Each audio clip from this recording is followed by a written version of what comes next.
Long before the first pharaohs signaled the start of their civilization by building wondrous monuments along these black shores, the Nile flowed freely here. It was the source of life for small bands of wanderers who lived along these fertile banks. Fish and fowl were abundant, and there were crocodiles and hippopotamuses to hunt. Each spring, the river would flood, depositing a layer of rich, dark mud from which wild barley grew. These prehistoric people of the Nile harvested their bounty with stone blades and arrowheads. Life here was so dependent on the river that the Greek historian Herodotus would later call Egypt the gift of the Nile and the temple of the world. Scratch upon a rock on these cliffs or deserts of the Nile Valley, and the mark is left forever. Into this land, 3,000 years before Christ, would be the central figures of ancient Egyptian civilization, the Pharaohs. From the beginning, the land along the Nile was divided naturally into two regions. The narrow river valley that extended northward from the African continent was called Upper Egypt. The lush delta region where the branches of the Nile empty into the Mediterranean Sea was called Lower Egypt. Joined together, this would become the Egypt of history. In this narrow valley, the monuments were built, the inscriptions written, and a mysterious religion and philosophy developed. This valley of the Nile, protected by the deserts which close it in, is the land of the Pharaohs. The word Pharaoh means simply great house, and it was the mission of the Pharaohs to establish their spiritual and political supremacy over all that lived in the land. The foremost symbol of this kingship was the crown. One of the two most important was the white crown, a tall, slender headdress with a rounded top. It signified its wearer as the ruler of Upper Egypt. The red crown signified the ruler of Lower Egypt. When the two were combined and worn at once, the crown signified the pharaoh of all Egypt. The pharaoh also carried ceremonial tools called the crook and the flail. It is believed that the crook was shaped after a shepherd's staff and characterized the pharaoh as a shepherd of his people. The flail was symbolic of both a weapon and a tool for threshing wheat. When crossed across the pharaoh's chest, they signified his power to lead, protect, and provide for his people.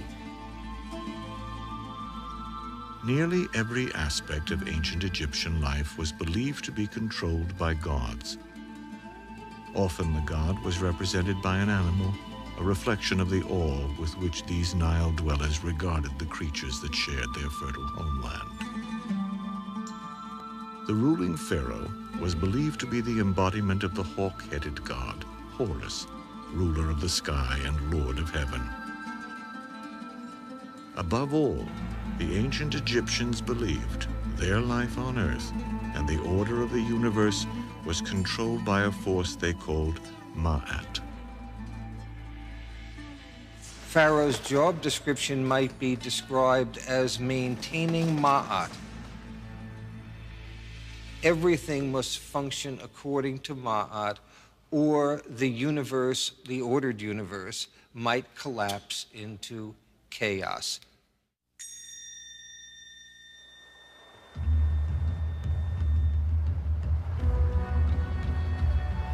Egyptian civilization began when Upper and Lower Egypt were brought together under one warrior king in the year 3150 BC. He is believed to have conquered his enemy in a fertile field of papyrus to become the first pharaoh of Egypt. The physical evidence for this comes from Upper Egypt in the city of Heracleopolis along the west bank of the Nile. Excavations have revealed a monumental piece of dark green slate, the Narmer palette. It is the earliest historical record of Egypt and was carved 3,000 years before Christ. This is a replica of the Narmer palette, about third scale, so the original would have been much larger than this. The classical interpretation of the Narmer palette has been that this pharaoh, Narmer, was the king who unified the country, and this document has really played a major role in that interpretation. Hieroglyphs of the pharaoh's name depict a catfish above a chisel and form the word Narmer, a name that translates literally as angry catfish. This may sound to us rather amusing. However, the Nile has several species of electrically charged catfish that are capable of inflicting a very painful electrical jolt. So that I think the name really has some resonance. According to legend, Narmer burned the enemy village and killed each of its soldiers. The reverse side of the Narmer palette depicts such a scene after the pharaoh's battle. In front of the king and the followers of Horus is the remains of a battlefield with rows of beheaded individuals with their heads between their legs.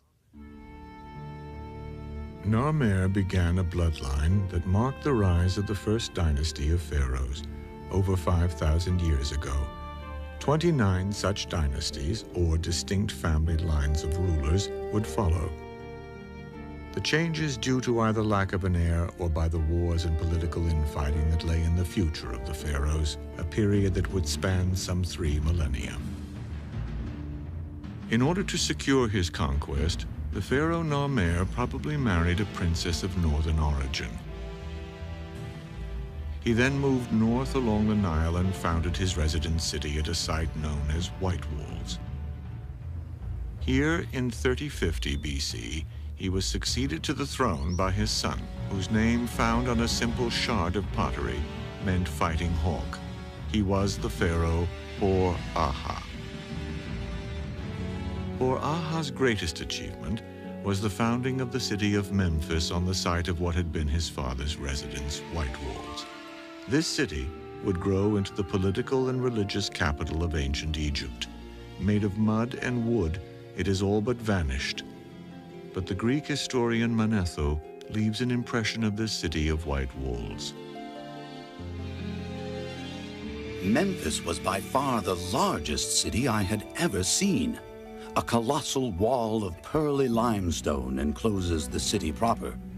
Within the wall, many temples rise from the enormous spread of brown brick houses, and around them tower an army of gigantic statues.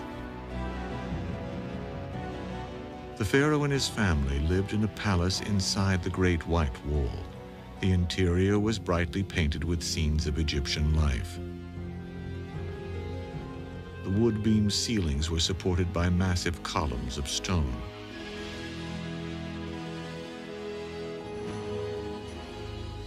The pharaoh's mourning began with a ritual bath that was witnessed by members of his court and his attendants. Because he was required to appear before his people dressed as a god, hygiene and appearance consumed a great deal of King Hor-Aha's time. During this period in Memphis, the hippopotamus was a prevailing symbol in Egyptian culture. Hunting them, in fact, was considered a great sport of the nobles and pharaohs like Hor-Aha, who pursued them in the marshes along the swamps at the edge of the Nile. It was on such a hunt that Egypt would see its pharaoh, Hor-Aha, killed at the age of 62. According to the legend told by an ancient priest, Hor-Aha was carried away from his people in the jaws of a hippopotamus. But did the pharaoh Hor-Aha really die this way? The hippopotamus also has a religious implication, because the male hippopotamus was the embodiment of the god of evil, called Seth, or Set, S-E-T-H. And one wonders, with this story preserved by a priest, whether it's a reflection somehow of the king being carried away by the embodiment of evil. Perhaps the 62-year-old pharaoh really was carried away by old age, and the ancients attributed his death to their god Seth, the bringer of fierce storms of the desert, whom the Egyptians sought to appease. We may never know how the pharaoh Huraha really died, but we can visit his tomb in search of clues at an ancient burial ground on the edge of the desert.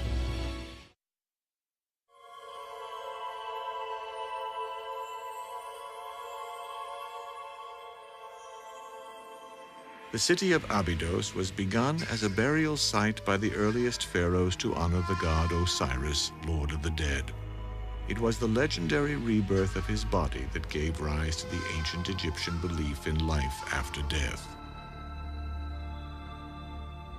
40 feet below the desert's surface is what remains of the Osirion, the temple at Abydos where the ancient Egyptians worshiped the god Osiris as a symbol of resurrection. Its walls are inscribed with chapters from the Egyptian Book of the Dead, a set of instructions designed to enable the deceased to safely pass through to the next world. Until now, most bodies had been simply buried in a shallow pit. The natural drying effects of the desert sand against the corpse resulted in a withered human form in a very short time. To shield their earthly remains for all eternity, the pharaohs of the first dynasty built sturdy tombs here. Once buried at Abydos, the pharaohs believed they would join their god in the afterlife and indeed continue to rule and keep order in the universe forever. The tomb that awaited the pharaoh at Abydos was called a mastaba, the Egyptian word for bench. Made to endure forever, the mastaba was built of sun-baked mud bricks with a flat roof and sloping sides. Inside were compartments stocked with an array of food, tools, and furniture intended to fortify the king for eternity. Under this structure was a shaft that led to an underground chamber lined with brick. There the pharaoh's body would rest, and the shaft would be filled with stone to make the tomb inaccessible. Most scholars agree that the ruins of this tomb, which archaeologists call Tomb B19, once held the remains of the pharaoh Huraha. Around him were the burial pits of his faithful servants, concubines, and even pet dogs, who were all sacrificed and expected to accompany him into the afterlife. In time, such sacrifices ceased, and burial near the pharaoh was reserved for royal family and valued subjects. Another tomb close by was labeled with the name Ber-Ib, which translates literally to sweet heart. It is possible that this was the tomb of Huraha's queen, or possibly his favorite concubine. The death of the pharaoh Huraha marked the start of a period of growth and prosperity for Egyptian civilization that would last for more than 800 years.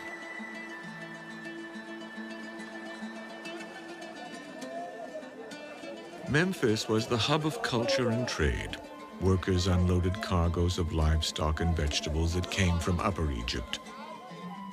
Gold, ivory, and precious stones were brought up from Nubia in the south. The Egyptians preserved some scenes of this ancient life in wooden models. From these, we know that barley was ground and kneaded into dough for large quantities of bread. Cows were slaughtered for meat, the preferred food of the noble class. A powerful country needed administration. These tasks fell to a special class of ancient Egyptian, the scribes. The scribes are very important because they really represent the official class, the bureaucrats who make up the government, who really made Egyptian culture possible. The pharaoh was the leader, but without the bureaucratic structure to fulfill what he thinks is needed, the Egyptians couldn't have achieved what they had to achieve. But it's important to remember that only maybe 5% of the Egyptian population at any time were actually literate. As a practical matter, the pharaoh had to delegate most of his duties to officials called viziers, second only to a pharaoh in status. These Egyptian high officials were schooled as scribes and were often depicted sitting cross-legged with their papyrus laid across their lap. This was the customary posture for writing. Not only did the scribe ensure the pharaoh's wishes were carried out, he ensured a record would be left for history.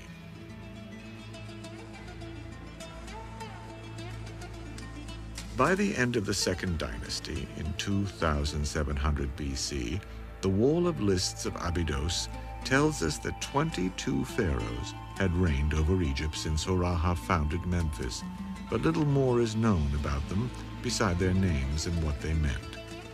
One pharaoh's name would read Hotep Sekemwe, or God of Pleasing Powers. Another was Seth Peribsen, which meant simply powerful in heart. What else we know is that their burial mastabas would be built closer to the capital city, Memphis. These grew more imposing and elaborate. Some reached 17 feet high with as many as 70 chambers. The construction of ever more elaborate monuments to these pleasing and powerful pharaohs indicates increasing confidence, wealth, and knowledge. The Egyptians soon developed new skills in building and architecture. A trend towards greater and greater beauty and excellence led here to Saqqara.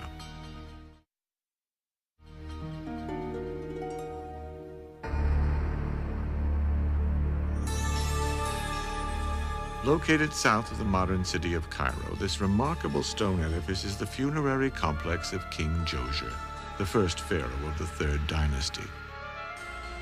With the reign of Djoser, which began in about 2630 BC, the power of the pharaoh was absolute. Everyone, from the proudest administrator to the lowliest slave, was subject to his dictates. It was Djoser, whose name meant the most sacred one, that first began to explore the vast mineral wealth of the Sinai Peninsula that lay across the Gulf of Suez to the east. Here he would discover rich deposits of copper and turquoise that added to his wealth. He sent boats up the Nile to extend his rule and the borders of Egypt as far south as Aswan. To proclaim his exalted status, Djoser commissioned the first pyramid ever built in Egypt, the Step Pyramid. 200 feet high, the towering six-tiered step pyramid dominates the horizon and the elaborate burial complex which surrounds it. King Djoser's burial complex is very important because it is the first monumental building built entirely out of stone, the first time in history. Even more important, it gives us the idea of how a funerary complex is going to look like in Egypt from that time on. As a burial monument, it was truly a staircase to heaven. As an architectural achievement, it pays homage to the pharaoh Djoser's mysterious chief architect and scribe Imhotep.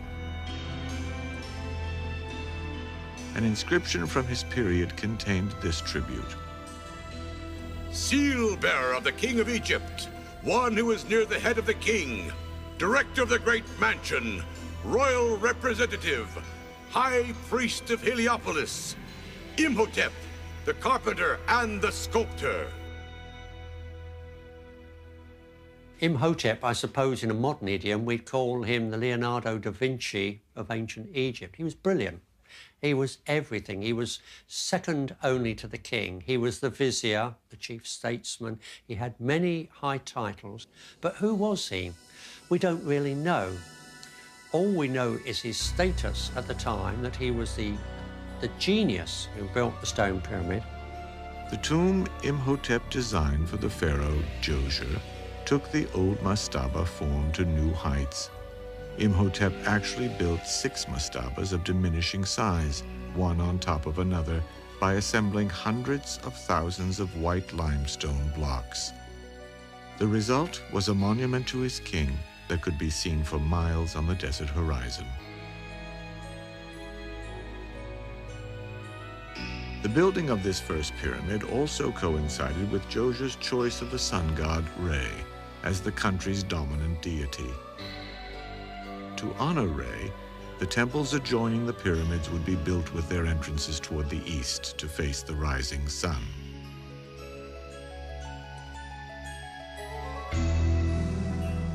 The complex was enclosed by a wall 30 feet high with many false entrances.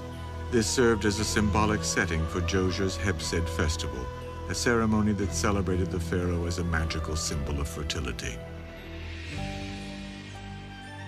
It involved the pharaoh stepping through a ritual course that represented the four corners of Egypt.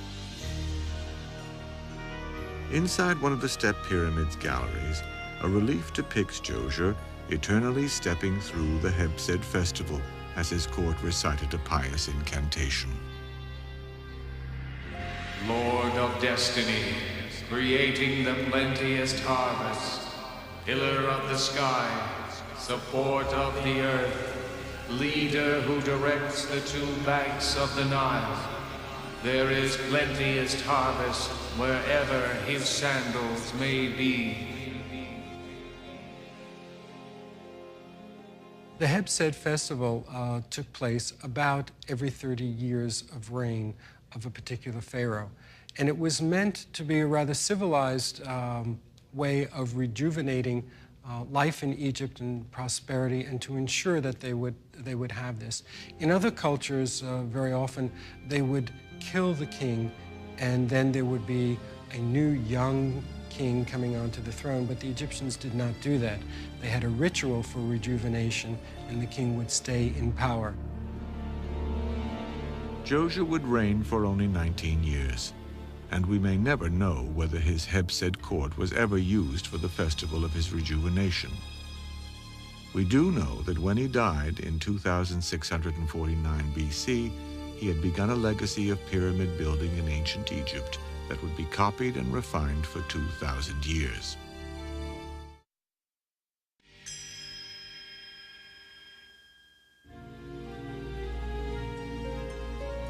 The name Snefru meant bringer of beauty, and his reign over Egypt would last 24 years. Snefru's predecessor Djoser had pushed the Egyptian border as far south as Aswan. Now Snefru sought to stretch his influence further, sending a campaign deep into Nubia to settle in the city of Buhen. This was used as a base for mining expeditions, trade, and conquest. He is said to have returned with 7,000 captive Nubians, presumably to use as laborers, and 200,000 head of cattle. This carving celebrates a raid on turquoise mines in the Sinai Peninsula and depicts Snefru killing an enemy. Its inscription calls the pharaoh a great god who conquers the foreign lands. Another of the chief commodities sought by the pharaoh was timber. Much wood was needed to make furniture and provide beams for the homes of the wealthy. But such trees were scarce in Egypt, and the nearest source would require the Egyptians to travel by sea. The pharaoh ordered construction of 60 merchant ships. Soon there were fleets of graceful sailing vessels en route to Byblos in Lebanon. One of Snefru's scribes would record the bringing of 40 ships filled with cedar logs. Wall inscriptions from this time also tell us that Snefru awarded estates built of cedar logs and mud bricks to his high officials, but he was careful that they were widely separated to discourage them from banding together to form their own sub-kingdom. Still, the king found time to celebrate. By all accounts, life was sweet under Snefru's rule. Egypt in the 3rd millennium BC was a land of peace and plenty. Formal gatherings of nobles were hosted by the new pharaoh and his queen. Members of the court feasted on figs and fattened ducks. These people of ancient Memphis were lovers of beauty and fashion. They wore wigs, eye paint, and fine linen robes, when they wore much at all. The ancient Egyptians also paid great attention to fragrance, because body odor was a sign of sinfulness. For this reason, cones of perfumed fat were worn on the heads of eligible women. Over the course of a long, hot evening, the cones would melt and run down over their bodies.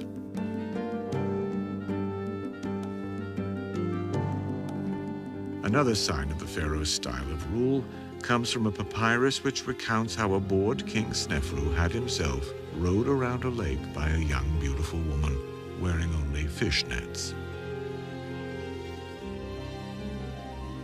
Ultimately, the ancient people of Egypt were bound to the past as embodied by the spirit of the departed. For this reason, it was only natural that the enduring symbols of the culture were mansions for the dead, the pyramids. The pharaoh Snefru would move the royal burial ground yet again, not back to Abydos, but to a new site along the Nile called Dashur. It is here that he would build the first true pyramids. For much of this century, this site has been closed to visitors and seen only by a handful of archaeologists. Newly opened, the site offers a rare glimpse of Snefru's spectacular constructions as they dominate the desolate, almost lunar horizon here.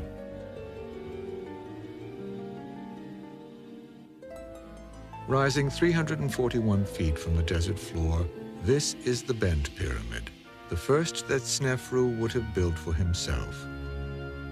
Snefru named it the Gleaming Pyramid of the South, and its shape led some scholars to suggest that the pharaoh died suddenly and his pyramid had to be finished hastily.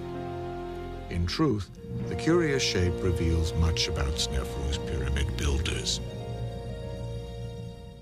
The Bent Pyramid is probably one of the first major lemons that we can find in history. When they originally started building the pyramid, the Egyptian architects didn't realize that the ground on which the pyramid was built could not carry all that weight. So as a result, when they got halfway up, the interior of the pyramid started cracking. There were all kinds of structural problems. So one of the ways they tried to fix it was to change the angle of the pyramid to a less steep slope so that there would be less mass of rock on it. Inside, Snefru had this limestone relief of himself placed on the wall of a chamber. It depicts him dressed for his renewal or Hebsed festival and wearing the double crown that signifies him as the ruler of Upper and Lower Egypt. Outside his misshaped pyramid, he supervised the building of an elaborate funeral temple, part of which can still be seen.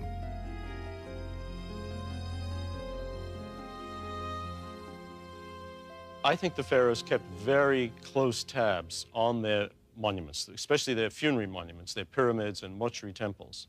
And they would probably have been there quite often to see at firsthand how things were going, because no matter how powerful the pharaoh was when he was alive, his eternal prosperity depended on having the right tomb. And so in a way, for them personally, this was one of the most important events of their reign. And it was very unfortunate if you were a chief architect and something really went wrong, which occasionally did. Such was the final case of Snefru's Bent Pyramid. Its chambers would remain forever empty, but his architects were not punished. Instead, 1 mile to the north, they went on to build a masterpiece, the most striking edifice at Dashur, the Red Pyramid.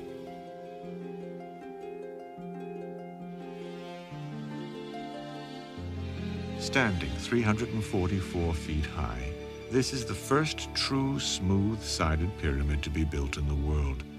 Its name derives from the rock it was built with. Rich in iron oxide, the stone takes on a reddish cast in the desert sunlight.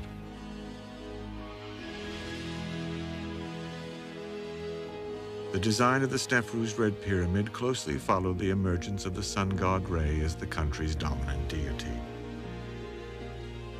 The pyramid was conceived to resemble a sunburst in stone, its sides reproducing the slant of the sun's rays as they angled toward the earth through a cloud break. The pyramid also represented the pharaoh's divine place in Egyptian society. The king is at the apex, the pharaoh, and it spreads down, widening out. The immediate family are the closest and higher portions until you get right down to the broad base. It tells us how unified the kingdom was, how the king, the pharaoh, could call upon forces to build, and people were pleased to work on this because it was a monument to the king when he became a god after he died, and in so doing it ensured their own well-being on earth. Ironically, the very top or capstone of the Red Pyramid that symbolized Snefru has fallen to the ground where it has been preserved.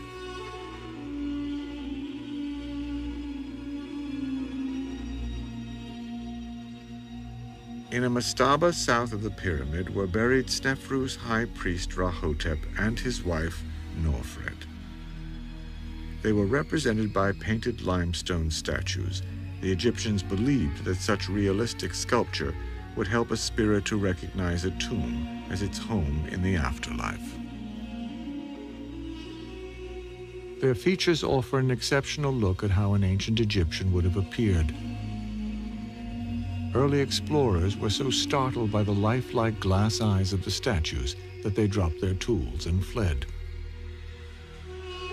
These faces had been locked in a gaze toward the future for 3,000 years. Their solemn expressions have been thought to show their confidence in immortality because they were connected to the pharaoh. The woman Norfret is identified as a princess. In addition to the title of high priest, Rahotep's statue is inscribed King's Son of his Body. This has led scholars to speculate that this figure may well depict the son of the pharaoh Snefru.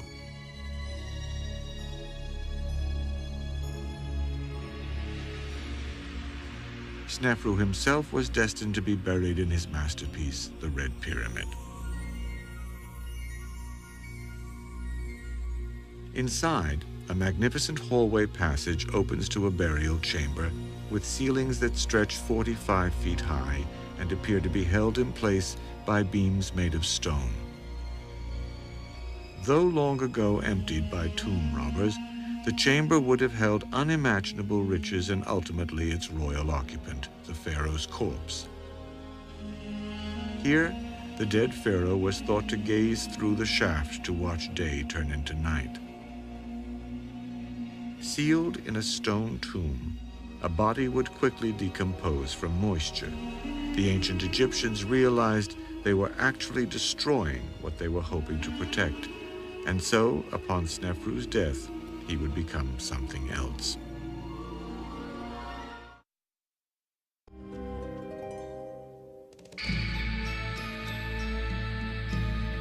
It was during the 4th dynasty in ancient Egypt that the pharaohs undertook the most ambitious building projects ever attempted before now. The first to build here was the pharaoh Khufu. He succeeded his father Snefru in the year 2551 BC. Snefru had built the bent and red pyramids at Dashur. Now, Khufu would build on his father's achievements, erecting the largest pyramid on the Giza Plateau. Khufu, the builder of the Great Pyramid, inherited an already very stable, centralized, and powerful kingdom.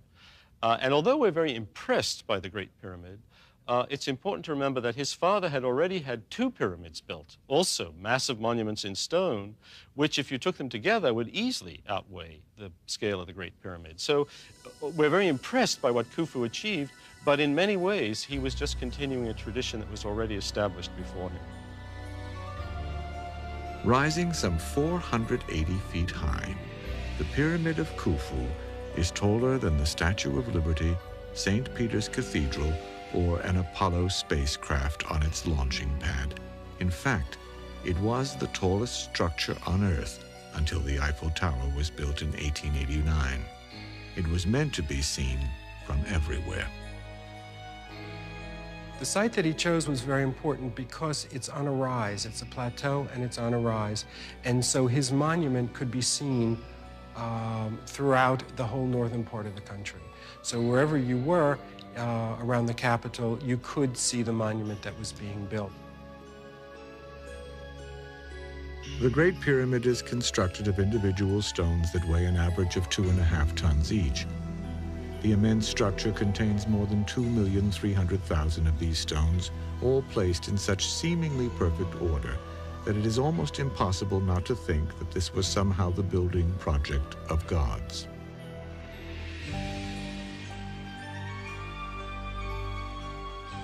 Inside, a chamber known as the Grand Gallery was built near the top. It is a red granite room, the final resting place for the pharaoh. At the far end of the chamber is the red granite sarcophagus of the pharaoh Khufu, for whom the Great Pyramid was built. The term sarcophagus comes to us from the Greek word sarx, which means flesh, and phagein, to eat.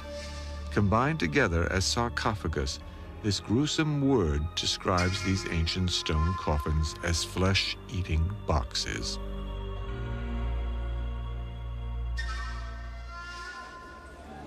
How the Egyptians quarried, shaped, and moved so much stone to the Giza Plateau has baffled scholars for centuries. They had no beasts of burden or wheels strong enough to carry the weight. By this achievement, his pyramid transformed Khufu into the very symbol of absolute rule, and the 5th century Greek historian Herodotus chronicled the pharaoh's extreme cruelty. Khufu drove them into the extremity of misery. For first, he shut up all the temples to debar them from sacrificing in them. And thereafter, he ordered all Egyptians to work for himself. To some was assigned the dragging of great stones from the stone quarries in the Arabian mountains as far as the Nile. The people worked in gangs of 100,000 for each a period of 3 months. The pyramid itself took 20 years in the building. But to such a pitch of wickedness did Khufu come that when in need of money, he sent his own daughter to take her place in a brothel. Modern-day scholars are skeptical that Khufu was truly an evil king. The notion that Khufu was a harsh ruler seems to have originated in a text that dates to a much, much later period, in which he is seen as sort of a bored or even an indifferent ruler, not to say necessarily harsh. That idea was picked up by the later Greek historians, and we are told that he was truly a tyrant. But really, there is no contemporary evidence. In fact, there is little written history at all describing the builder of the Great Pyramid, and aside from a granite head thought to depict him, only a tiny statuette of him carved in ivory has survived to the present.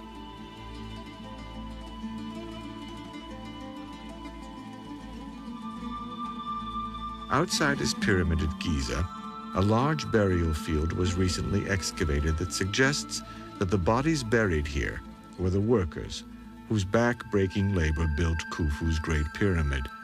Had the workers been slaves, Khufu would not have honored them with burial so close to himself.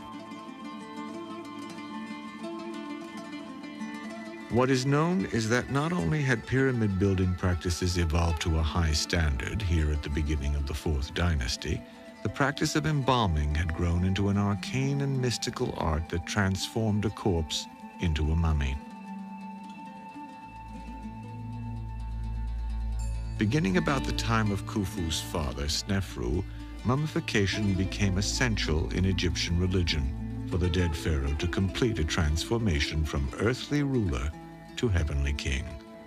They believed that by preserving the physical body intact, they could preserve the pharaoh's spirit forever.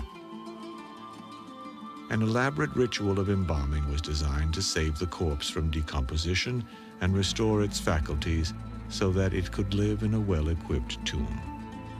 The preservation of bodies through mummification allows us to gaze upon the faces of pharaohs and others whose bodies were preserved over 4,000 years ago. It also allows us to see firsthand just how mortal the god kings really were. through medical analysis, modern doctors know that the pharaohs suffered from gallstones, tuberculosis, polio, appendicitis, hernias, club feet, and cholera. Outside Khufu's pyramid were found these pits in which mysterious pieces of cedar wood native only to Lebanon were found. Archaeologists were able to remove and then reassemble all the fragments. The result was a 143-foot boat that could actually float upon water. The boat was probably provided by Khufu's successor in 2528 BC. This was his son, Djedefre. It was he who presided over his father's burial at Giza. His name, Djedefre, meant enduring like Re, a reference to their god of the sun. Djedefre's main significance was that he was the first pharaoh to adopt such a sun name. The pharaoh Djedefre ruled only 10 years before he was succeeded by his brother Khafre in 2520 BC. Khafre, whose name meant appearing like Re, the sun god, immediately began construction of the second pyramid here on the Giza Plateau. This pyramid was for himself and built in the shadow of his father's Great Pyramid. The best evidence points to the fact that this work continued throughout his reign of 30 years. During the reign of Khafra, the Egyptians certainly seem to have been very prosperous, as they were under his predecessors, although some people have suggested that the drain on the economy and the national population of building these great pyramids was so huge that impoverishment started to set in at about that time. Indeed, there were signs that Khafre's rise to power marked a turning point for the Fourth Dynasty, a succession of kings that had begun nearly 600 years before.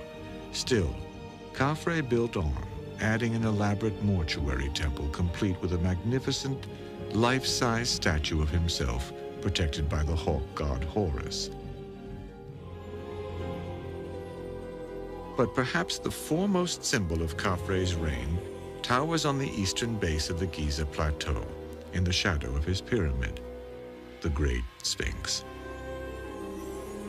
The Egyptians revered these mythical beasts as the guardians of sacred places. Khafre's workers shaped the stone here into a lion and gave it their king's face over 4,500 years ago. This is the oldest known royal portrait in such large scale.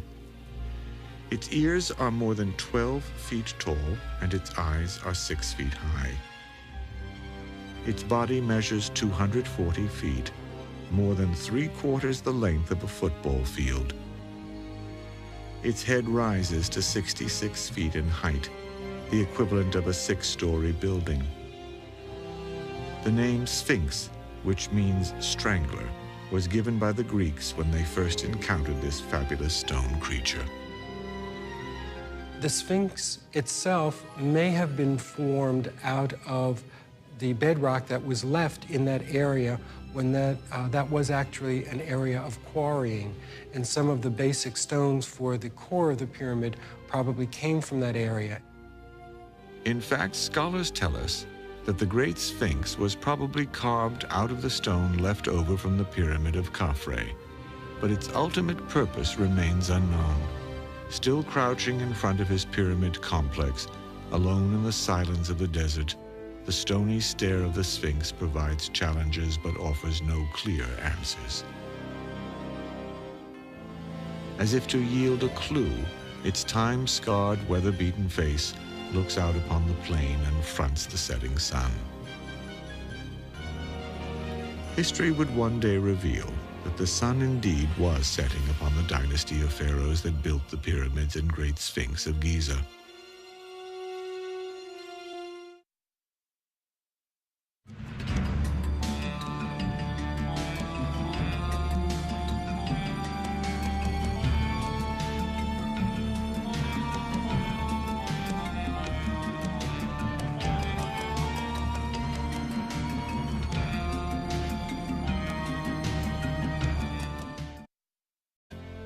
The lush delta region where the branches of the Nile empty into the Mediterranean Sea was called Lower Egypt. Joined together, this would become the Egypt of history. In this narrow valley, the monuments were built, the inscriptions written, and a mysterious religion and philosophy developed.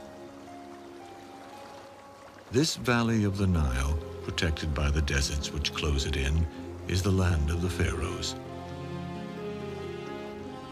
The word Pharaoh means simply great house, and it was the mission of the Pharaohs to establish their spiritual and political supremacy over all that lived in the land. The foremost symbol of this kingship was the crown. One of the two most important was the white crown, a tall, slender headdress with a rounded top. It signified its wearer as the ruler of Upper Egypt. The red crown signified the ruler of Lower Egypt.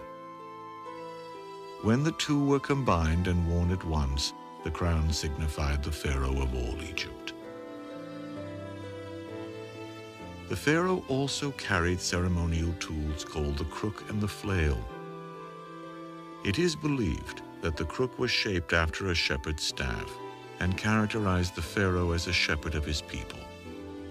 The flail was in the village and killed each of its soldiers. The reverse side of the Narmer palette depicts such a scene after the Pharaoh's battle. In front of the king and the followers of Horus is the remains of a battlefield with rows of beheaded individuals with their heads between their legs. Narmer began a bloodline that marked the rise of the first dynasty of pharaohs over 5,000 years ago. 29 such dynasties, or distinct family lines of rulers, would follow. The changes due to either lack of an heir or by the wars and political infighting that lay in the future of the pharaohs, a period that would span some 3 millennia. In order to secure his conquest, the pharaoh Narmer probably married a princess of northern origin. He then moved north along the Nile and founded his residence city at a site known as White Walls. Here in 3050 BC, he was succeeded to the throne by his son, whose name, found on a simple shard of pottery, meant fighting hawk. He was the pharaoh Per-Aha. Per-Aha's greatest achievement was the founding of the city of Memphis on the site of what had been his father's residence, White Walls. This city would grow into the political and religious capital of ancient Egypt. Long before the first pharaohs signaled the start of their civilization by building wondrous monuments along these black shores, the Nile flowed freely here. It was the source of life for small bands of wanderers who lived along these fertile banks.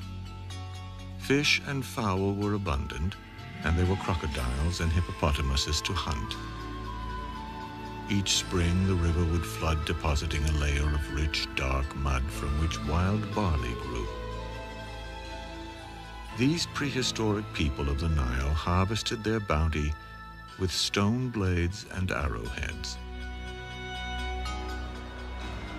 Life here was so dependent on the river that the Greek historian Herodotus would later call Egypt the gift of the Nile and the temple of the world.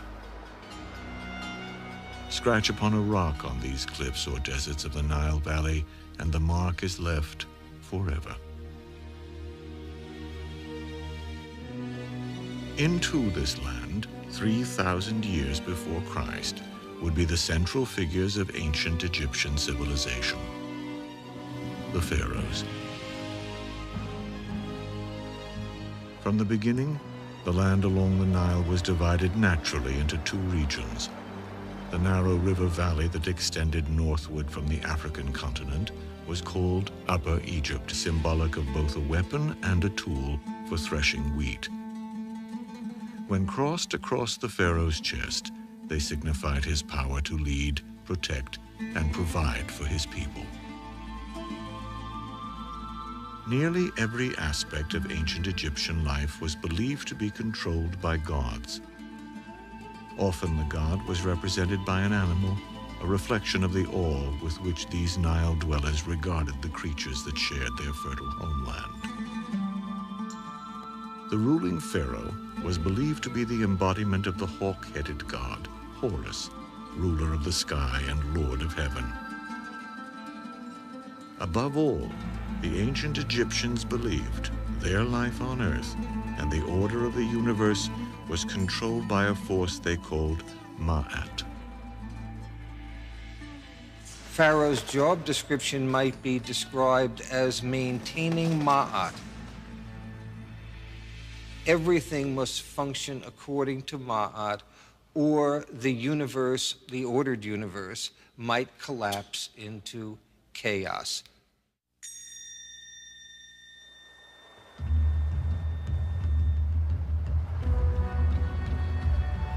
Egyptian civilization began when Upper and Lower Egypt were brought together under one warrior king in the year 3150 BC. He is believed to have conquered his enemy in a fertile field of papyrus to become the first pharaoh of Egypt. The physical evidence for this comes from Upper Egypt in the city of Heracleopolis along the west bank of the Nile. Excavations have revealed a monumental piece of dark green slate, the Narmer palette. It is the earliest historical record of Egypt and was carved 3,000 years before Christ. This is a replica of the Narmer palette, about third scale, so the original would have been much larger than this. The classical interpretation of the Narmer palette has been that this pharaoh, Narmer, was the king who unified the country, and this document has really played a major role in that interpretation. Hieroglyphs of the pharaoh's name depict a catfish above a chisel and form the word Narmer, a name that translates literally as angry catfish. This may sound to us rather amusing. However, the Nile has several species of electrically charged catfish that are capable of inflicting a very painful electrical jolt. So that I think the name really has some resonance. According to legend, Narmer burned the